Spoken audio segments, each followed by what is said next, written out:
going to use a real life example. Our son always been going to private schools all his life. Private school, private college, master's degree, all that.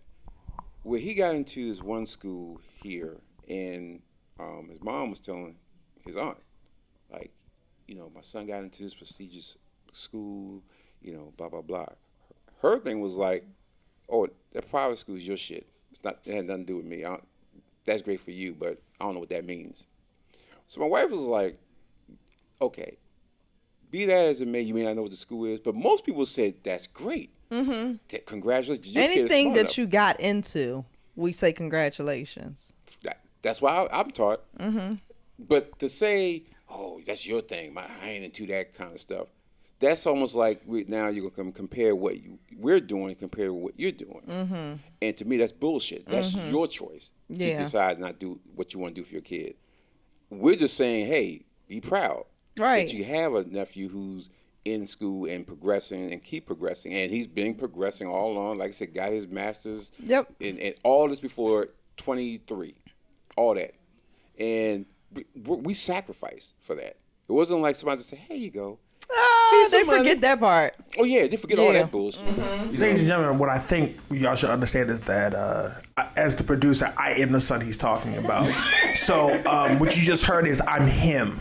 I'm that nigga. And niggas are hating on my shine. That's what you should glean from that conversation. True. So as the producer so eloquently said, yes, I'm talking about him. Mm-hmm. And I, as a parent, said, I have to make sure that he competes in this ever-changing world. Absolutely. And to be in the best situation possible to be as successful as he can be. Mm-hmm. I don't want him shucking and jiving. I don't want him doing no bullshit. I want to play basketball, football, and all that shit to get. No, I need you to get an education. I need you to be cerebral. I don't need you to be physical. Yep. Because cerebral will take you to the stars beyond.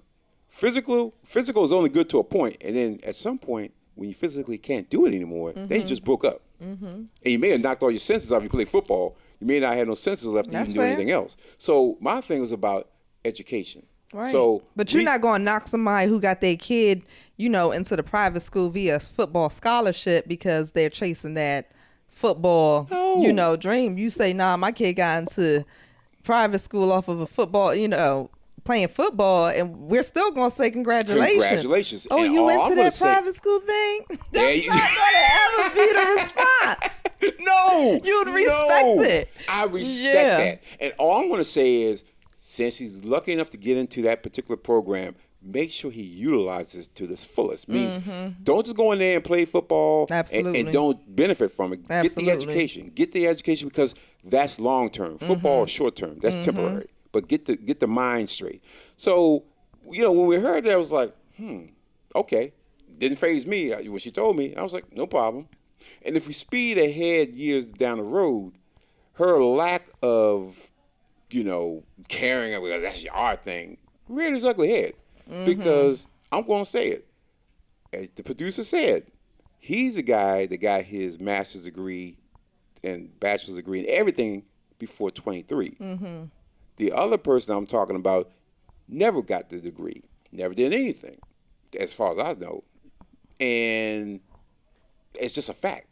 And everybody who started a journey the same time that me and my wife did with our son, and we sacrificed wholeheartedly on everything to make sure that he was number one and that we take care of him to get to where he get to.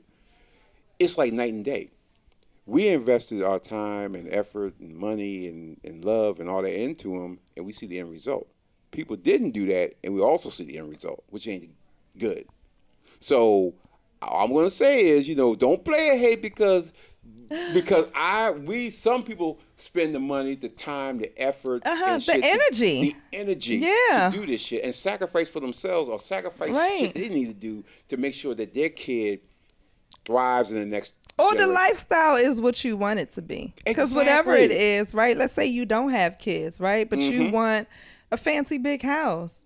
You're going to have to sacrifice at some point to either get the job, to secure the position, right? To bring the money in.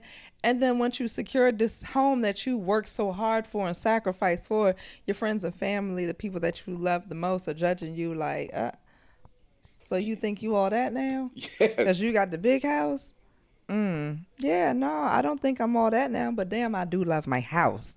Because I did work hard for it, and I kind of said, nah, I want this one. You worked hard for it. You didn't wait for nobody to die. Oh, Lord, No, such you died. didn't. My grandmama died, so she gonna give me that money. That's no, right. motherfucker, don't worry about somebody dying. Get your ass out there, work your deal. Come up with some plan. Some plan. But don't wait till grandma died or mama died or daddy died. And then don't be devastated when they ain't leave nothing. Oh, Lord, don't stop. That's a fight gonna happen right there. I'm gonna get something out of this shit. I'm gonna get a tire off the car. Something. I'm gonna get something.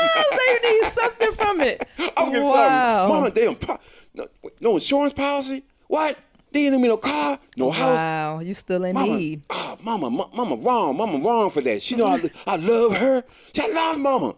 But you gonna do nothing for her. Didn't do shit for her. Yep. You couldn't do nothing for yourself. Yep. So this is why when you have people like that, you have to look at yourself. You have to say, hey, we're all out here struggling, just trying to do the best we can as long as we're here.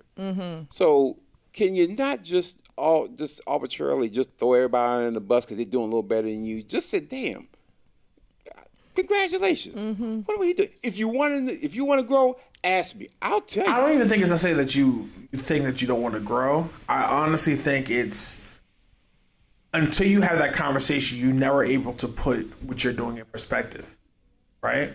Because you're in your own life. You're like, man, I'm trying to get this stuff done, trying to get that done, trying to do all this. And then you have a cousin who, like you said, grew up from the baby bib. Y'all niggas could claim. Yes. But somehow, some way, they're light years ahead of where you are, and y'all at the same age. But y'all grew up around the same shit. Y'all had the same starting point. So how is it that you got there and I'm still trying to get this here? And in that moment, you have a decision to make. Do you give the person their flowers for being successful? Or do you admit that you aren't there? And I feel like a lot of times when people are successful, other people who are not as successful, you can see the ones who are happy with where they are because they say congratulations. Because, hey man, you've hit where you want to go. Good shit. But if you're not happy where you are, it's, you think you're better than everybody else. Wow. Yeah, you translate it different. How you internalize what's going on. But here's the question. Are you going to blame me because you made bad life decisions that put you where you are and I made a totally different decision? You want me to blame me for making bad life decisions? That would cause me to be accountable. And then I could actually make some change? Oh, no. That's too much like right.